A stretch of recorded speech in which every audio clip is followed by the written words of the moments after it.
So, have you ever had that weird feeling that your choices aren't entirely your own? Like you're being subtly guided or pushed or maybe even tricked into decisions, whether you're online or just in your personal life? Well, today we're going to pull back the curtain on that hidden architecture of influence. We're going to break down the entire playbook of manipulation, from sneaky digital tricks to emotional traps. And we'll explore its deep and often pretty unseen connection to addiction. All right, let's just dive right into this with a pretty chilling real-world example. Back in 2012, Facebook, along with some researchers, ran this massive experiment. And what they did was alter the news feeds for almost 700,000 people. Some folks saw mostly positive stuff, others got a feed full of negative stories. And the result? People's own posts started to mirror the mood they were shown.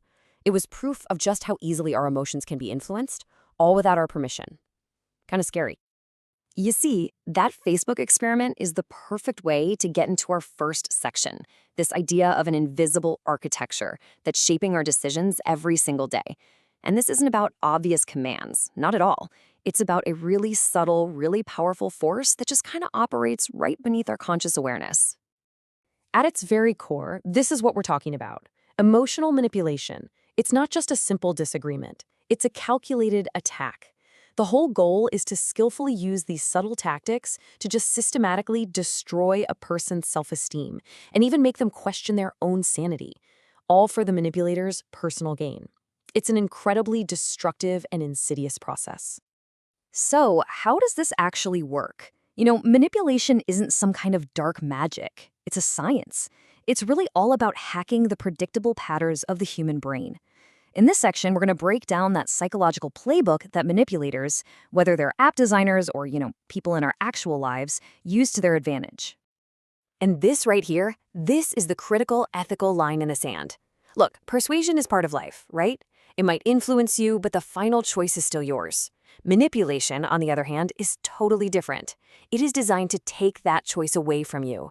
It unfairly stacks the deck, reducing or even flat out eliminating your ability to choose freely. That's the fundamental difference.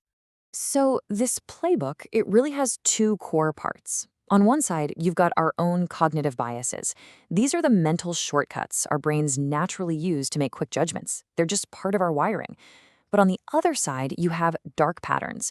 These are user interfaces intentionally designed to exploit those very shortcuts and trick us into doing things we never, ever intended to do. Let's look at a classic example here, the framing effect. Basically, how you present information dramatically changes how we react to it. A product that's 90% fat-free sounds a whole lot healthier than one that's 10% fat, doesn't it? But it's the exact same product. This bias is constantly used to frame choices in a way that pushes us toward a specific outcome. Okay, so how does this playbook actually show up in the real world? Now that we kind of get the mechanics, let's look at where these digital and emotional traps appear, from the apps on our phones all the way to our personal relationships. If you think this is like a rare problem, you might want to prepare yourself for this number, 97%. A major European study found that 97% of the most popular websites and apps use at least one manipulative dark pattern. This isn't the exception, folks. It is the norm. Our digital world is literally built on an architecture of manipulation. You've totally seen this. Ever gotten a pop-up that says something like, "Yes, I want awesome deals," and then the little decline option says something like, "No thanks, I prefer to pay full price"? That's confirmed shaming.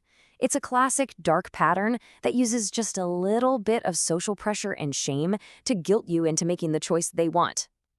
And believe me, confirmed shaming is just the tip of the iceberg. Here are a few others you've probably run into. The Roach Motel, where signing up is a single click, but canceling requires you to, print a form and mail it somewhere. Or privacy zuckering, yep, named after Facebook's CEO, which tricks you into sharing way more data than you realize. These things are everywhere. And, these manipulative principles don't just exist online. They can get deeply, deeply personal. An emotional manipulator uses a very similar playbook. Take gaslighting, for example, where they systematically undermine your grasp of reality until you start to question your own mind. Or how about when you notice their actions never ever match their words? They're masters of guilt, constantly twisting things around to make themselves the victim, leaving you feeling like everything is somehow your fault. Now, when this pattern of manipulation becomes really severe and systematic, it's known as coercive control. The crucial point here is that this isn't about a single incident. No, it's a sustained campaign of threats, humiliation, and intimidation, all designed to strip someone of their independence.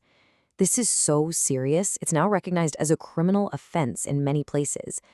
One of the most insidious tactics of coercive control is isolation. A manipulator will work to cut their victim off from friends, from family, really anyone who could offer support or just a different perspective. By creating that total dependency, they make it incredibly difficult for the person to ever resist or escape. So, this brings us to a really, really critical connection, the link between manipulation and addiction. Because when someone is struggling with addiction, manipulation often becomes their primary tool for survival, and the tactics they use are frighteningly predictable. See, addiction physically changes the brain's reward and danger-sensing systems. It's a neurological hijacking, not all that different from how digital dark patterns exploit our cognitive shortcuts. It completely reorders a person's priorities. Things like family, work, and honesty, they all become secondary to feeding the addiction, and manipulation becomes the main tool to achieve that goal. And this is the vicious cycle that Playbook creates. It starts with causing fights to distract everyone from the real problem. That leads to guilt tripping, the whole look what you made me do thing, to make you feel responsible. Pretty soon they're asking for money for rent, which really just funds the addiction. They constantly shift blame, never taking responsibility, and they'll even isolate themselves just to punish you, all to keep the addiction fed and everyone around them totally off balance. Okay, we've laid out the problem in a lot of detail, so now let's talk about the solution. How do you defend against this stuff? This final section is all about taking back your control by giving you concrete strategies for recognizing and resisting these manipulative tactics. Resisting this stuff starts with a strong defense. You have to create and enforce firm boundaries about what you will and won't accept. And that means you have to stop enabling the behavior, especially when it comes to things like money. It's absolutely crucial to stay emotionally distant. Focus on facts, not the chaos. Practice saying no calmly and firmly without letting them draw you into a fight. And above all else, trust your gut. That feeling of being used or confused, that is a powerful signal telling you to take a step back. And this right here is probably the most empowering takeaway from all of this. A manipulator needs your cooperation to succeed. Simply becoming aware of their tactics, just recognizing the playbook, is the single most powerful step you can take to reclaim your agency and refuse to play their game. So, I'll leave you with this question. We've just walked through the entire playbook, from digital dark patterns all the way to the tactics of addiction. Now that you know what to look for, what are you going to see differently in the world around you, starting today?